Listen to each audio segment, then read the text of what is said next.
Darius Coleman leaned back into the buttery leather of his first-class seat as the plane taxied down the runway. The soft glow of the cabin lights reflected off his tailored navy suit, the fabric cut perfectly to his muscular frame. His wristwatch, a limited-edition Patek Philippe, gleamed under the overhead lights. This was his domain, the boardrooms, the private jets, the luxury car back seats, but today, something felt off. Darius had just downloaded GTA 6 onto his tablet, a reward for months of intense work on his latest corporate acquisition. He rarely had time for games, but this one was special. It reminded him of his rise from a modest background to the top of the business world. In many ways, his life mirrored the chaos and strategy of a GTA storyline: takeovers, high-stakes deals, betrayals, and revenge. The first sign of trouble. As the plane leveled off at 35,000 feet, a flight attendant appeared beside him. She had the polished, icy demeanor of someone who had worked luxury cabins for years. She gave him a tight-lipped smile, the kind that came with a hint of superiority. "Mr. Coleman, can I get you something to drink before dinner?" Darius looked up from his tablet, pausing his game just as his character pulled off a high-speed heist through the neon-lit streets of Vice City. He smiled. "Yes, a glass of your finest champagne, please." The attendant's smile barely widened as she poured the bubbly into a crystal flute. Darius took the glass, nodding politely, but noted the slight hesitation in her movements. He dismissed it as a minor oversight. After all, he was just a businessman on a flight to Geneva. A few minutes later, the same flight attendant returned with a small tray. She placed a wrapped sandwich and a bottle of tap water in front of him, her eyes avoiding his. Darius frowned. "Excuse me, I pre-ordered the lobster bisque and filet mignon." Her gaze flicked to the side before locking back on his. "I'm sorry, sir. We're out of those selections." He felt his jaw tighten, the same way it did in boardrooms when a deal started to slip through his fingers. He had pre-ordered his meal a week in advance. This wasn't just a small oversight, it was a deliberate choice. The disrespect becomes clear. Darius scanned the other first-class passengers. Most were white men in tailored suits, laughing and sipping champagne while being served their luxurious three-course meals. Plates clinked, and silverware glinted under the cabin lights. He caught a glimpse of lobster claws and perfectly seared steaks being placed in front of them. The message was clear. He, the only black man in the cabin, had been intentionally given a lesser service. He could almost hear the dismissive whispers, the subtle judgments. It reminded him of the hostile corporate environments he'd fought his way through to get where he was. Darius took a deep breath, controlling his emotions. He wasn't just any CEO. He was the founder of Coleman Industries, a multi-billion-dollar conglomerate that spanned everything from real estate to technology. He had faced far greater adversaries than a snobbish flight attendant and a poorly managed airline. Setting the trap. He pulled out his phone and texted his assistant, Marcus. "Darius, initiate internal audit protocol. Stratus Air, Flight 917, cabin crew ID needed. Confirm when ready. Marcus, ever the efficient right-hand man, replied within seconds. Marcus, understood. Gathering intel now. Darius smirked. He wasn't going to let this slide. This wasn't just about a meal. It was about respect, something he had fought for his entire life. The game begins. Darius returned to his GTA 6 game, his mind already forming a plan. In the game, he took his character, a street-smart hustler, on a rampage through the fictional Vice City, taking down a corrupt real estate mogul who had tried to shortchange him. The parallels were too perfect. As his character tore through the neon-soaked streets, blasting through police barricades and evading helicopters, Darius felt his pulse quicken. The thrill of the game mirrored the fire building in his chest. "All right," he whispered to himself, "let's play." The first strike. As the plane cruised over the Atlantic, Marcus sent another text. Marcus, flight attendant is Emma Reiner. 10 years with the airline. Several complaints for discriminatory behavior. No disciplinary action taken. Darius's eyes narrowed. This wasn't an isolated incident. This was a pattern. He typed back. Darius, compile full employee history. Pull financials. Cross-check social media for any problematic posts. He wasn't just going to get even. He was going to dismantle her entire career. Arrival in Geneva. When the plane touched down, Darius was the first to disembark. Two sharply dressed airline executives were waiting for him. He walked past them without a word, his polished loafers clicking against the glossy airport floor. They had no idea what was coming. As he reached the terminal, his phone buzzed again. Marcus, full audit initiated. Reiner's employment under review. HR alerted. CEO notified. Darius allowed himself a small, satisfied smile. He could already picture the scene. The flight attendant, smug in her uniform, oblivious to the storm bearing down on her. The fallout. By the time Emma Reiner reached her hotel room, her phone lit up with a message from HR. She had been suspended pending an internal investigation. She would later find out that her discriminatory behavior had been captured by multiple passengers on video, some of whom had already posted the clips to social media. Darius sat in the back of his chauffeur-driven car, watching the Geneva skyline pass by as his phone buzzed with updates from Marcus. The investigation had already begun to reveal a deeply entrenched culture of prejudice within the airline's first-class service. Checkmate. Days later, Stratus Air's CEO called Darius personally. "Mr. Coleman, we deeply regret the incident on your recent flight. We have terminated the employee responsible and are conducting a full review of our first-class service policies." Darius leaned back in his office chair, the sun setting over the Geneva skyline behind him. "Good," he replied, his voice cool. "But this isn't over. I expect a public apology and a full overhaul of your customer service training. If I don't see real change, I'll make sure your stock price feels it." The CEO stammered an agreement, promising immediate action. As Darius ended the call, he smirked. He had just pulled off a real-life GTA 6 mission, flipping the script on those who underestimated him. In the game, his character now owned the entire block. In real life, Darius had just bought himself a small piece of justice. And as his game character sped down the neon-lit streets of Vice City, Darius leaned back, his smile widening. He had played the game perfectly. Darius Coleman had just pulled off the perfect power move. After being disrespected on a Stratus Air flight, he had swiftly and silently dismantled the career of the flight attendant who had crossed him. But as he sat in his Geneva penthouse, staring out at the twinkling lights reflecting off Lake Geneva, he realized he wasn't done. Not by a long shot. This wasn't just about one flight or one rude flight attendant. This was about setting a precedent. Stratus Air needed to learn a lesson it would never forget. The real game begins. 2 days later, Darius was on a conference call with his executive team back in New York. His assistant Marcus had compiled a thick dossier on the airline. Employee complaints, lawsuits, financial missteps, all the weak points of a massive corporation that had gotten too comfortable at the top. "Marcus," Darius said, leaning back in his leather chair, "I want a full analysis.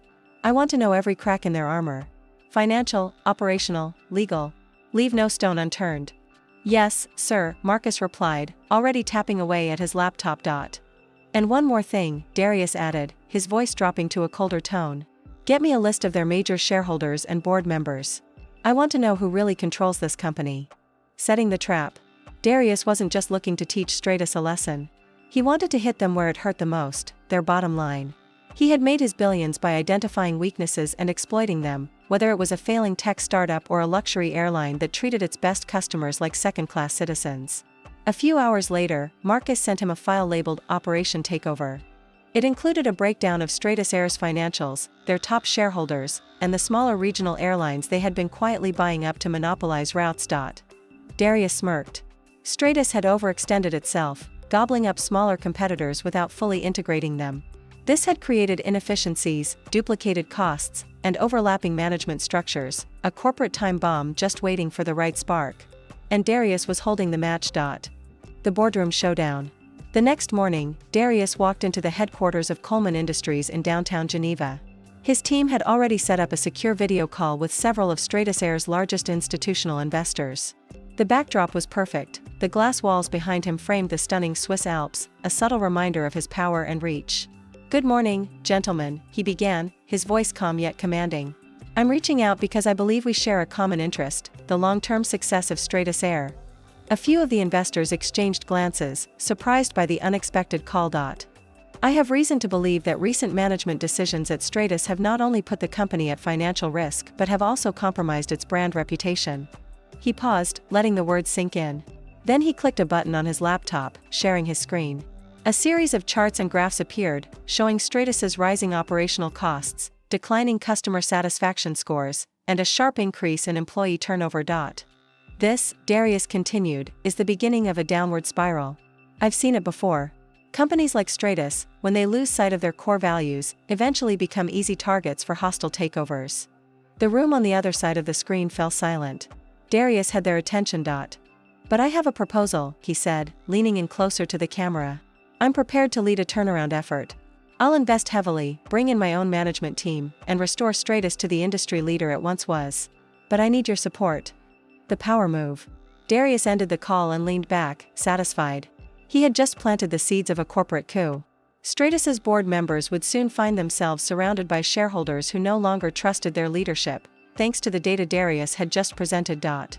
A few days later, the CEO of Stratus Air, Richard Lawson, received a call from one of his largest institutional investors.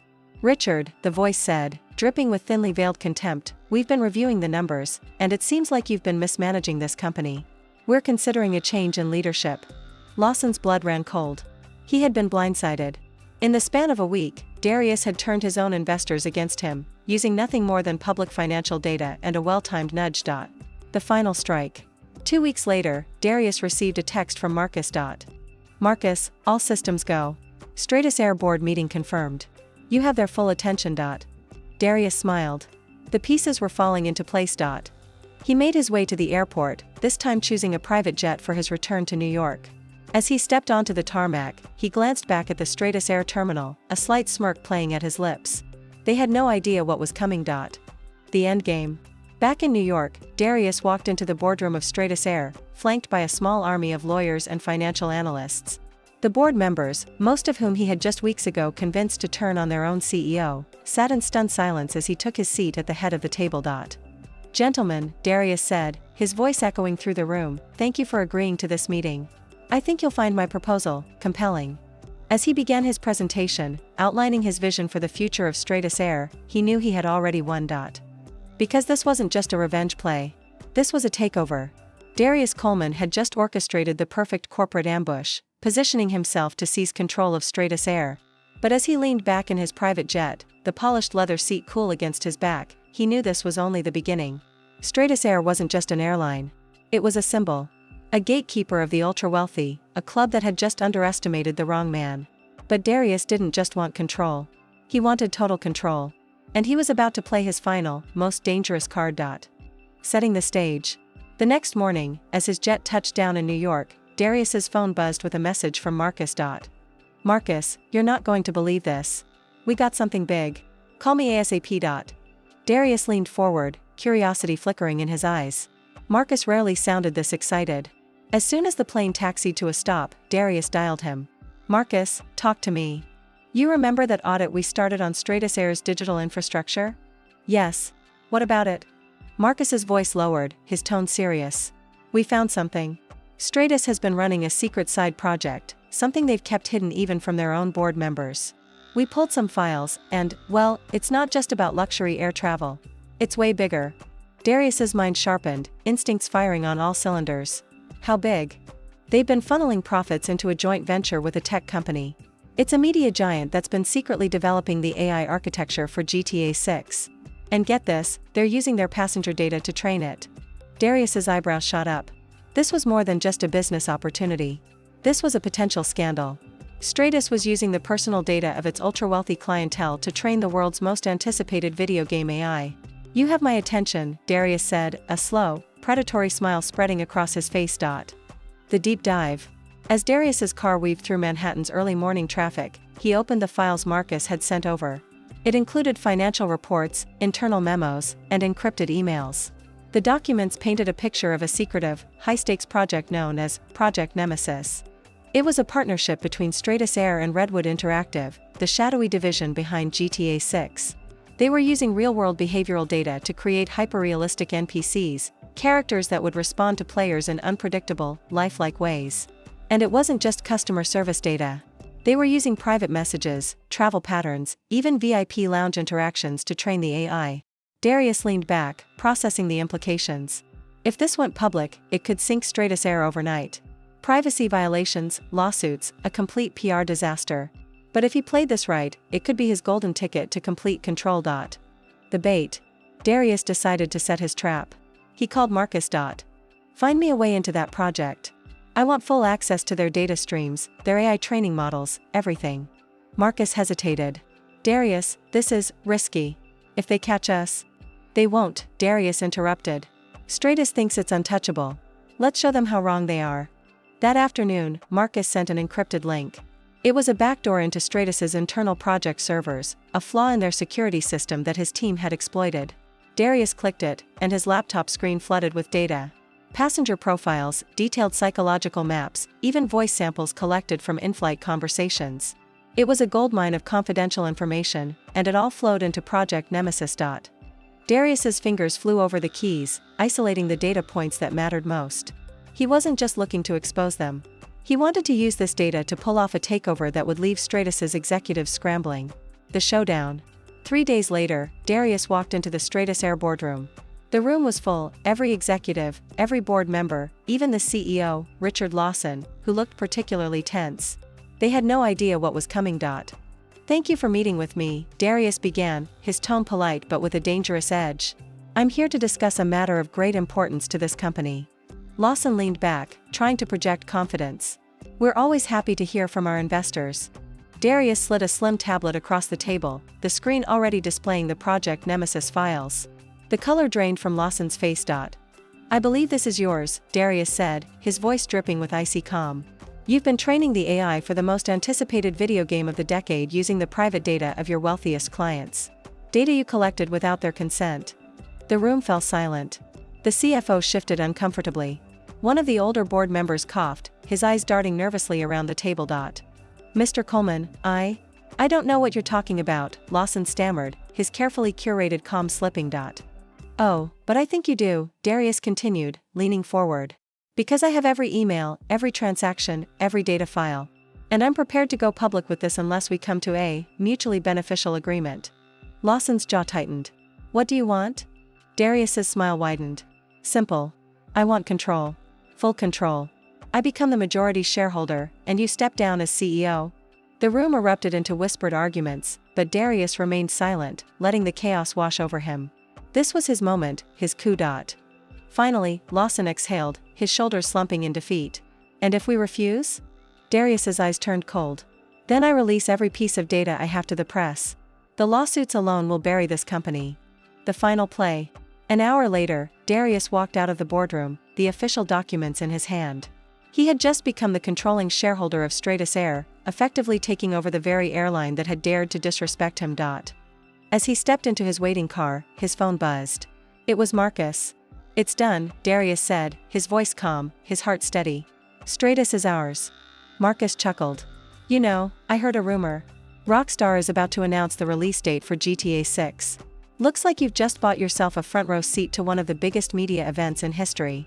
Darius smiled, looking out the window as the New York skyline blurred by. "Perfect," he replied. "Let's make sure it's a show they never forget."